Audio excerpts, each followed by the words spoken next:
میرسی یا مرسی را شنیدین؟ پادشاه مصر بود؟ شنیدین؟ چند سال قبل کشترشه؟ نشنیدین؟ پیش از این پادشاه شنیدین؟ یک جوان اسمش بگویه چی بود نامش؟ مرسی. در داخل زندان یک روز یک تقاضا میکنه، همین مرسی در داخل زندان چند سال نشده است شهادتش. گفتن که یک قرآن بیاوریم، یک قرآن بیاوریم. گفتن نه، قرآن اجازه نیست، قرآن اجازه نیست. و آمریکا شهید کرد. قرآن اجازه نیست، در داخل زندان به تو قرآن نمیفرستی. مرسی میگه یک لبخند زد، گفت اینها نمیدانن که 30 سال پیش قرآن من اینجا حفظ کردیم، اینجا حفظ کردیم. قرآن به من نمیدهد، قرآن با جان من عجین شده، قرآن در سینه من حفظ است.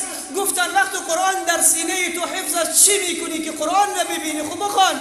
گفتن میخواهم کلام خدا رو یک لمس کنم، میخواهم کلام خدا را یک لمس کنم، به چشمای خود بمالم. حداقل این کار را خوب بکن جوان مسلمان، پدر سرسفید، مادر سرسفید، حداقل قرآن را بردار، بگوی قرآن به تو جفا کردم ولی تو را دوست دارم، به چشمانت بمان. که رسول الله صلی الله علیه و سلم فرمود داخل قبر کسی که سوره ملک را هر شب میخوانه عذاب قبر به اون نمی آید. نام این قرآن در تورات منجیه بود، یعنی نجات دهنده و مانع من کننده که عذاب قبر نمی آید به سمت اون. حضرت کعب الاحبار رحمت الله علیه می فرماید وقت مرد مؤمن داخل قبر گذاشته می شود، در همین لحظه می آید قبر می خواهد که این را فشار بهد، از هر طرف حرکت می کند، می خواهد که عذاب خدا بیاید، در جهنم بیاید در داخل قبر. میگه وقت از طرف پایش می آید، میگه همون جهادی که در راه خدا کرده و همون قدمی که به طرف مسجد گذاشته، میگه می آید جلوی روی عذاب استاد میشه، میگه به تو اجازه نیست. ای با این پاهایش به طرف مسجد خانه الله رفته. یک بار خوب بگوین الله اکبر، یک بار هم بگوین الحمدلله که این نصیب شما شده.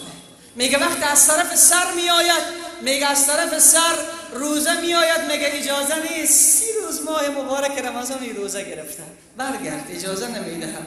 میگه میخوای از طرف دست بیاید، میگه صدقه می آید، میگه اجازه نیست که با این دستا صدقه داده است. از هر طرف بدن که می آید یک عمل صالح می آید به سمتش، میگه اجازه نیست، این در حفاظت است، امکان ندارد کسی به این نزدیک شود. حتی رسول صلی الله علیه و سلم می فرماید روز قیامت سوره ملک می آید، سوره تبارک الذی می آید، با پروردگار مخاصمه می کند، میگه ای پروردگار عالم، من کلام تو بودم و این بنده تو هر شب و هر روز مرا تلاوت میکرد، من نمیگذارم این را به سمت جهنم ببرد، باید با من داخل جنت شود. ولی عذاب قبر در روی مسیح می آید. عذاب قبر و کدام گناه عذاب قبر می آید که خیلی ما بی تفاوت هستیم. حدیث امام بخاری است، حدیث 216 است. امام بخاری می آورد که رسول صلی الله علیه و سلم از سر قبرستان می گذشت، یک بار آواز را از داخل قبر شنید، آواز را شنید از داخل قبر. بعد اشاره کرد صاحب این 2 تا قبر در عذاب خدا گرفتار هستند. عذاب القبر حق، عذاب قبر حق است. عایشه رضی الله عنها می فرماید یک روز یک زن یهودیه آمد به پیش من، بعد از این که با من ملاقات کرد، بعد به من گفت ای عایشه، من از الله پناه میبرم و از الله پناه میخواهم که خدا تو را از عذاب قبر نجات بدهد. حضرت عایشه میگوید من نمیفهمیدم که در قبر عذاب است، خبر نداشتم که در قبرم عذاب است. این زن یهودیه را نماندم که از خانه بیرون شود تا اینکه رسول الله صلی الله علیه و سلم تشریف آوردند. بعضی که داخل خانه شدند رفتم گفتم یا رسول الله، این زن یهودیه میگوید خدا تو را از عذاب قبر نجات بدهد، آیا در قبر عذاب است؟ میگه در همین لحظه دیدم که رسول الله صلی الله علیه و سلم دستان خود را به طرف آسمان بلند کرد و دعا میکرد اللهم اینی اعوذ بک من عذاب القبر، پروردگارا از عذاب قبر به تو پناه میبرم. میگه به چندین نماز رسول الله صلی الله علیه و سلم گریه میکرد و این دعا را میخواند اللهم اینی اعوذ بک من عذاب القبر. این دعا را کی میکرد؟ بلال. رسول الله صلی الله علیه و سلم. پیامبر چی میگه؟ خدایا من محمد را از عذاب قبر نجات بده. من تو روسیا چی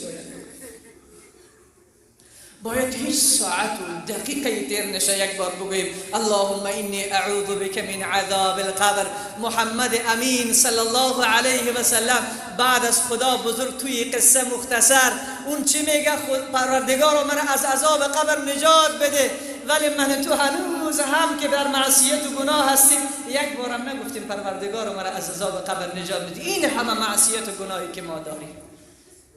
میگه بعد رسول صلی الله علیه و سلم بعد از هر نماز میگفت اللهم اینی اعوذ بک من عذاب القبر. اللهم اینی اعوذ بک من عذاب القبر. بنابراین عزیزان من عذاب قبر رسول صلی الله علیه و سلم فرمود عذاب القبر حق. فرمود دو تا صاحب این قبری که شما میبینید در عذاب هستند. گفتن یا رسول الله اینها چی کردن؟ گفت یکی از اینها وقتی که پیشاب میکرد گل بر روی شما، وقتی که بول میکرد از قطرات بول لباس خود را نجات نمیداد، لباسش همیشه آلوده به بولش میشد، به عذاب قبر گرفتار است. و این دیگه چی میکرد؟ رسول الله صلی الله علیه و سلم فرمود این فرد دیگرش نمیمت میکرد. نمیمت چی معنا؟ سخنچینی، یعنی خبری این رو ببر به او از او رو بیار به این. رسول الله صلی الله علیه و سلم میگه ثلث عذاب قبر از سخنچینی است. چقدر میان ما زیاد است که از خسر ببر به خشوع، از خشوع ببر به خانه داماد، از داماد ببر به خانه عروس، در بین زن و شوهر چه اتفاقاتی، در بین دو تا رفیق چه اتفاقاتی، در بین دو تا دکاندار از این ببر که فلانی تو را فلان گفت، فلانی تو را فلان گفت. حتی در بین حزب هایی که در افغانستان است همین سخنچینی ها افغانستان را نابود کرد. همین سخنچینی ها افغانستان را به بدبختی بود. هم در دنیا بدبختی است، هم داخل قبر بدبختی است. و بعد رسول الله صلی الله علیه و سلم فرمود سوم چیزی که عذاب قبر را به شما می آورد، سوم چیزی که عذاب قبر را به شما می آورد غیبت است. به الله پناه ببریم که خدا ما را توفیق نصیب بگرداند. این غیبت چقدر میان ما زیاد است، چقدر ما غیبت زیاد میکنیم، از معالم ما گرفته تا عوام ما. پروردگارا ما را توفیق نصیب بگردان که زبان ما نه تنها به غیبت بلکه به یاد تو مصروف باشد. به غیبت نه بلکه به یاد تو مصروف باش. حضرت عثمان رضی الله تعالی عنه وقت سر قبر استاد میشد، ریش مبارک آنقدر گریه میکرد که ریش مبارکش تر میشد. برش گفتن که چرا گریه میکنی؟ گفت ما از محبوب خود رسول الله صلی الله علیه و سلم شدیم اولین منزل از منزلگاه قیامت همین قبر است. کسی که در این قبر کامیاب شد در روز قیامت کامیاب است.